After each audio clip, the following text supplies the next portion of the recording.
No one ever expected that incident to escape the school walls and reach the police station. And even the court. Hello, friends. You're listening to The School Principal, Part 18, written by Jalal Al-e Ahmad.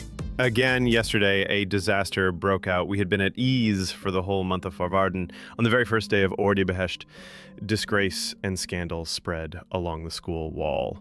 Close to the end of school hours, a couple and their child came into my office. One of them flushed with anger, the other pale and shaken, and their child exactly like a wind-up doll. They exchanged greetings and sat down. My God, what had happened this time? I was at the end of my rope. I kept deciding to quit, but my own exhaustion would not let me. "What has happened that you have come to honor us with your presence, madam?" The man gave her a sign, so she stood up, took the child by the hand, and went out, leaving me alone with the father. He was filled with rage and hatred, and I was filled with questions, but he didn't speak. He gave himself time to let his anger boil. What a fix I was in. I pulled out a cigarette and offered him one. He waved it away as though brushing a fly off his nose, and as I lit mine, I thought, surely he must be in real pain to come here so helpless, leaning on the school with his whole family. There must be some danger that mobilized them like this.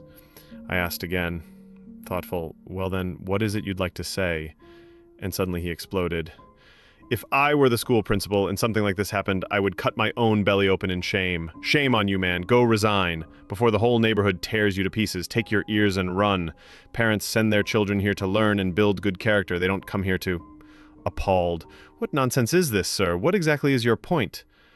I made a move to throw him out the door. But after all, I had to understand what the devil was wrong with him. The scoundrel was sitting in my office, insulting me in the line of duty. And like this, insulting the principal of a primary school.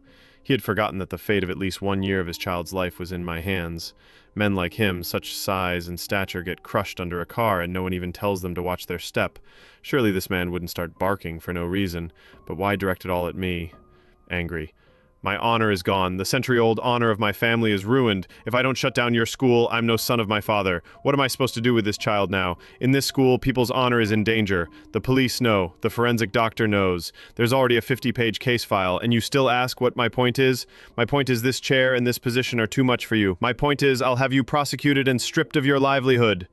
He spoke and I spoke, and like two rabid dogs, we lunged at each other, when suddenly the door opened, and the vice principal walked in. He saved me. If he had come a minute later, God knows what would have happened. While the father and I were trading insults, the mother and her child had gone to the vice principal and told the story more clearly and calmly. And he had already had the perpetrator pulled from class. He asked me, how about we call him in and discipline him right in front of the children? And so we did. This time I myself took the stage. The boy was a hulking 5th grader, neatly dressed, red-cheeked, with a mark of leishmaniasis on his right cheek. He could serve as the active one far better than that wind-up doll, and he had not expected even to be addressed. In front of all the students, I dragged him under fists and kicks, and then smashed 3 willow rods the new janitor had fetched from the neighbor's garden across his head and face. I was so furious that had the rods not been there, I might have killed him. The vice principal came to his aid, intervened, and they carried his battered body into the office, dismissed the children, and when I returned to my own office, collapsing weakly into the chair, there was no trace of the father or the mother or their wind-up doll whose honor had been tampered with. And only then did I feel that the beating was one I had to give. I was drenched in sweat, my mouth bitter. All the curses I should have hurled at that blockhead of a father and hadn't had settled in my mouth like snake venom, bitter and burning. Why did you drive me to this state? Like a rabid dog, I fell upon someone's child. Why did I even hit him? Why didn't I let the vice principal, as always, handle it? He was more experienced and far calmer. What business was it of mine to protect the honor of other people's children? Was I made a school principal to guard their genitals? A school in the middle of nowhere in spring with bladders bursting. What difference does it make? Whether it's you or any other fool in charge. That boy probably can't even play with his cousin.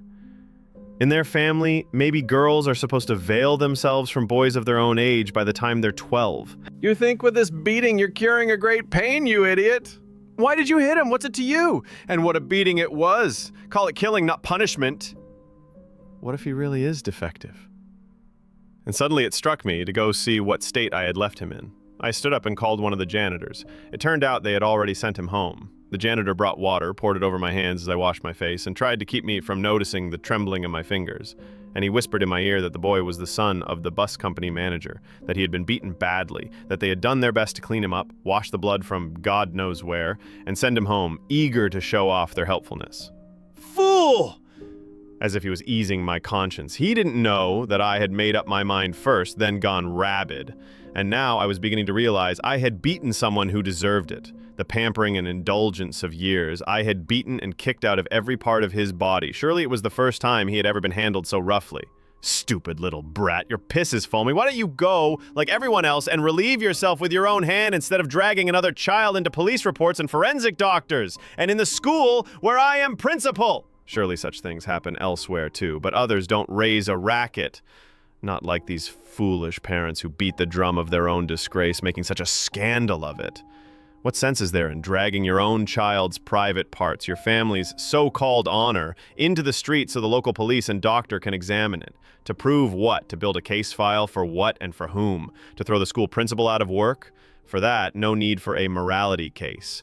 A sickle and a hammer under one of those acumented tomb images would suffice.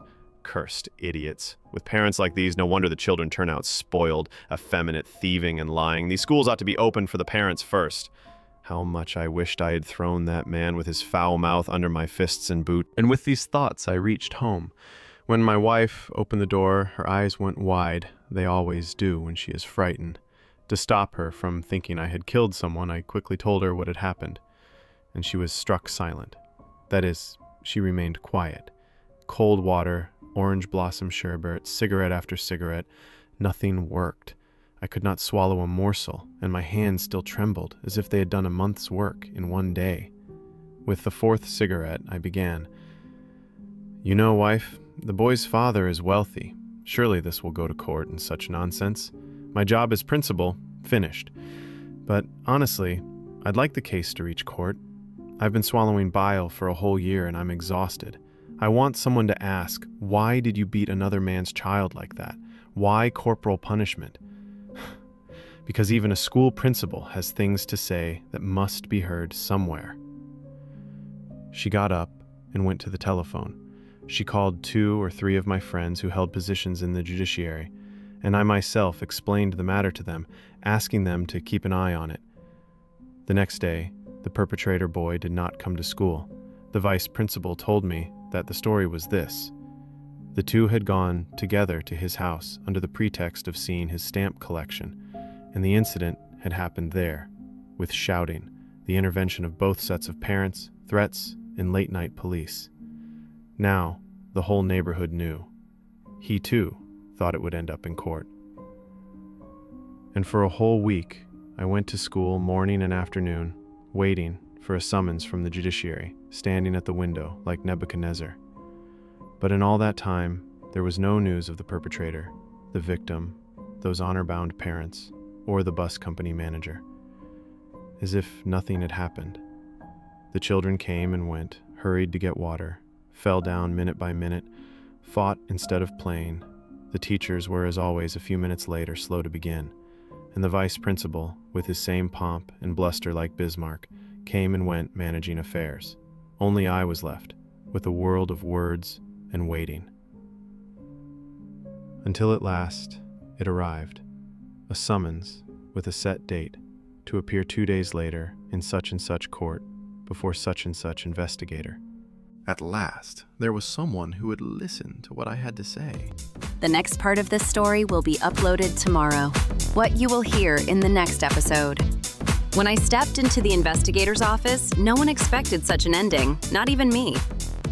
Looking for entertainment? On this channel, we share Iranian poems, stories, and podcasts in different languages for you. If you are interested in Iranian literature, culture, and tales, this is the best place for you.